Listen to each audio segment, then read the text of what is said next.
और चलिए अब रुक कर लेते हैं खबर विशेष उत्तर प्रदेश का। उत्तर प्रदेश सरकार के 9 साल पूरे होने पर मुख्यमंत्री योगी आदित्यनाथ ने वार्षिक पुस्तक का विमोचन किया है और इस दौरान उन्होंने कहा है कि प्रदेश के विकास के लिए आगामी बजट में 9,12,000 करोड़ रुपए की व्यवस्था की गई है। उन्होंने सुरक्षा व्यवस्था का जिक्र करते हुए कहा कि नवरात्र और रमजान जैसे पर्व एक साथ होने के बावजूद प्रदेश में शांति और सौहार्द का माहौल है। सीएम ने कहा कि साल 2017 से पहले आस्था पर सवाल उठते थे, नोएडा जाने को अपशकुन माना जाता था, लेकिन अब इन धारणाओं को खत्म कर विकास को प्राथमिकता दी गई है। उन्होंने दावा किया कि उत्तर प्रदेश आज निवेश और औद्योगिक विकास का प्रमुख केंद्र बन चुका है। 9 वर्ष बढ़े हैं, 9 वर्ष हुए हैं, तो 1 अप्रैल से जो हमारा वित्तीय वर्ष प्रारंभ होने जा रहा है, इसमें हमने पैसे की व्यवस्था भी 9,12,000 करोड़ रुपए की व्यवस्था की है प्रदेश के विकास के लिए। यानी इसमें खन्ना जी का कुंवारा रहना भी आपके लिए लाभदायक है कि खन्ना जी ने 9,12,000 करोड़ रुपए का बजट बनाया है। खन्ना जी कह रहे थे कि मैं बोलता तो मैं यहां पे गाना सुनाता एक, और वैसे सुनाएंगे भी वो। लेकिन बहनों और भाइयों, जो ये थीम 9 दी गई है सुरक्षा के मुद्दे पर, आप याद करिए ना, यही तो प्रदेश है। कल से नवरात्रि प्रारंभ हो रही है, कल से इस दौरान रमजान का महीना भी चल रहा है,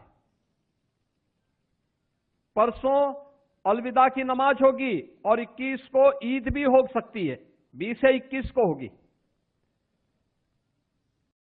कहीं कोई हलचल है क्या? कुछ भी नहीं।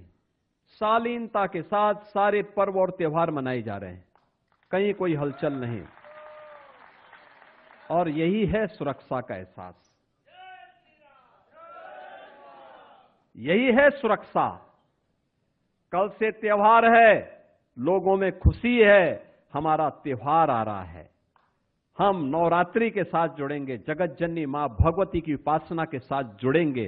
कोई भय नहीं, कोई तनाव नहीं, कोई अराजकता नहीं, कोई अव्यवस्था नहीं, कोई कर्फ्यू का भय नहीं है, कोई दंगे का भय नहीं है। अयोध्या में 19 मार्च को राष्ट्रपति द्रौपदी मुर्मू के आगमन को लेकर भव्य तैयारियां की गई है। सीएम योगी के निर्देश पर एयरपोर्ट से राम मंदिर तक 20 सांस्कृतिक मंच सजाए जा रहे हैं, जहां पर करीब 250 कलाकार अवधी लोकनृत्य, भजन और रामायण आधारित प्रस्तुतियां देंगे। रामनगरी में राष्ट्रपति का पारंपरिक स्वागत होगा और पूरा मार्ग सांस्कृतिक उत्सव में तब्दील रहेगा। इस दौरान राम मंदिर के द्वितीय तल पर श्री राम यंत्र की स्थापना कराई जाएगी और जिसमें लगभग 7,000 लोगों को आमंत्रित किया गया है।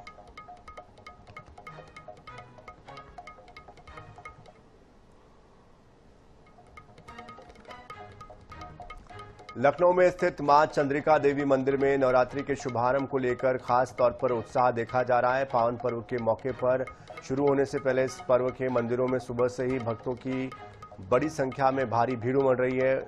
श्रद्धालु मां दुर्गा की पूजा अर्चना कर रहे हैं। घरों में विधि विधान से घट स्थापना की जा रही है। नवरात्रि के 9 दिनों तक भक्त उपवास रखकर मां के 9 स्वरूपों की आराधना करेंगे। बाजारों में भी रौनक बढ़ गई है, जहां पर पूजा सामग्री, सजावटी सामान खरीदारी ज्यादा करने लगे हैं भक्त। और प्रशासन ने भी सुरक्षा के पुख्ता इंतजाम किए हैं। जगह जगह पर पंडालों में भजन कीर्तन का आयोजन होने वाला है।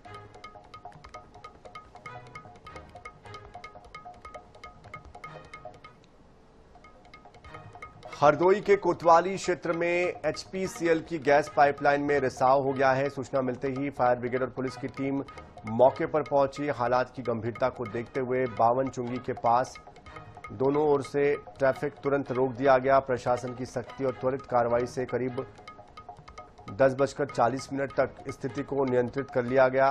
पाइपलाइन का दबाव लगभग सामान्य स्तर पर पहुंचा दिया गया। गनीमत रही कि कोई जनहानि नहीं हुई, लेकिन इस घटना ने एचपीसीएल की कार्यप्रणाली को लेकर सवाल खड़े कर दिए।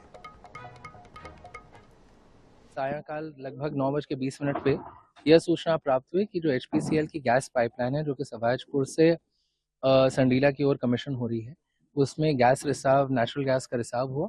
तत्काल मौके पे स्थानीय पुलिस, मैजिस्ट्रेट्स एवं फायर डिपार्टमेंट के अधिकारी पहुंच गए, एचपीसीएल के भी जो प्रोजेक्ट्स के अधिकारी थे वो भी यहाँ पे आ गए